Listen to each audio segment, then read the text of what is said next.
So NVIDIA drops the GeForce RTX 5070 Ti, and the promise is huge, right? Next-gen performance, amazing price, the whole deal. But you know, this card story is a total classic tale of high hopes meeting a pretty harsh reality. Today, we're going to break down why this so-called $750 GPU is a card you probably can't get your hands on and almost certainly shouldn't buy anyway. And I want to kick things off with this because, wow, you just don't see a major hardware reviewer like Gamers Nexus coming out this strong, this blunt. This one quote pretty much sets the stage for everything we're about to uncover. It's not just a recommendation, it's a flat-out warning. All right, so let's start with the hype. Let's look at what NVIDIA wanted us to believe. When this card was first announced, it looked absolutely incredible on paper. I mean, they painted this perfect picture of a massive leap forward for PC gaming. And yeah, on paper, that promise looked legit. Just look at these specs.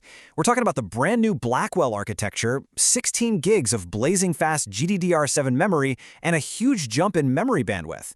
And the headline feature, of course, was DLSS 4, something you could only get on these new 50 series cards. It seriously looked like the next generation had finally arrived. But here was the real kicker: the price. At an official MSRP of $749, it was actually $50 cheaper than the card it was replacing, the RTX 4070 Ti Super. So, cheaper, faster, and newer tech? What could possibly go wrong? Well, that perfect picture started to crack almost immediately, right when the first performance benchmarks dropped. So let's take a look at the real-world results, shall we? These benchmark results from Gamers Nexus tell a really fascinating story. Check out the performance in a demanding game like Black Myth Wukong at 4K. Now yeah, the 5070 Ti is ahead of its predecessor, sure, but the critical comparison here is with the last-gen RTX 4080. And look at that, both cards hit an identical 52 frames per second. You're basically getting last generation's 80 series performance in this year's 70 series card. This whole performance trend led Gamers Nexus to a pretty damning conclusion, and you gotta love how they put it. NVIDIA has essentially released the same performance tier 3 times in a row.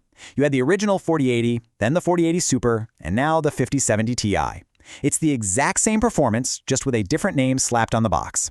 And that points to one thing: stagnation. And when you compare it to the card it's supposed to replace, the 4070 Ti Super, the gains are, well, they're shockingly small. In some tests, reviewers saw as little as a 3.9% improvement. For a brand new generation, that's not just disappointing, it's, well, as Gamers Nexus put it, it's impressively stagnant. But honestly, the performance is only half the problem. The bigger issue, the one that makes this card so toxic for all of us, is the price. That attractive $749 sticker, it's pure fiction. It's an illusion.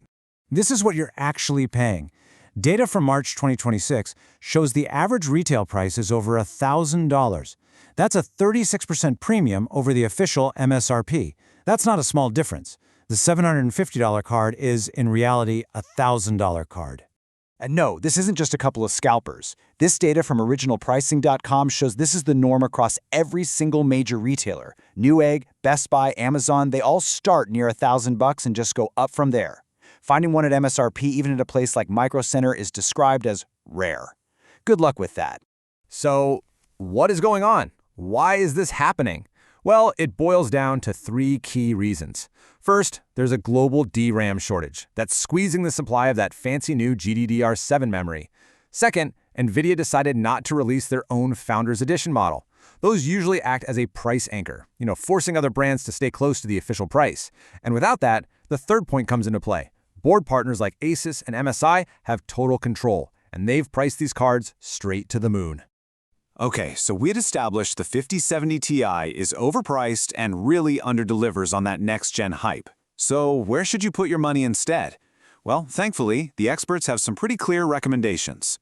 If you're just here for pure gaming, the choice is pretty stark. AMD's RX 9070 XT offers similar, and sometimes even better, traditional gaming performance for hundreds of dollars less. Seriously, unless you absolutely need the best of the best ray tracing, or you're doing a ton of AI work, you're just paying a massive premium for NVIDIA features you might not even use. You know, the value proposition is even questionable inside NVIDIA's own lineup. The standard RTX 5070 costs around $650 on the street. Yeah, the T version is about 30% faster, but look at the cost. You're paying over 50% more money for that 30% boost. you really have to ask yourself, is that little sliver of extra performance truly worth an extra $350? Okay, let's bring this all together. When you actually weigh the on-paper promise against the real-world performance, and especially the real-world price, the conclusion becomes pretty much unavoidable. Let's just be crystal clear here. With the 5070 Ti, you are paying a huge premium for the performance of a last-generation card. The street price is completely inflated, the generational leap is tiny, and there are simply smarter ways to spend your hard-earned money, whether that's with AMD or even on one of NVIDIA's own cheaper cards. The value just isn't there, period. And all of this leaves us with a really challenging question. The term next-gen is supposed to mean a real leap forward, something exciting. But when a brand new card offers old performance at a higher price, what does that term even mean anymore?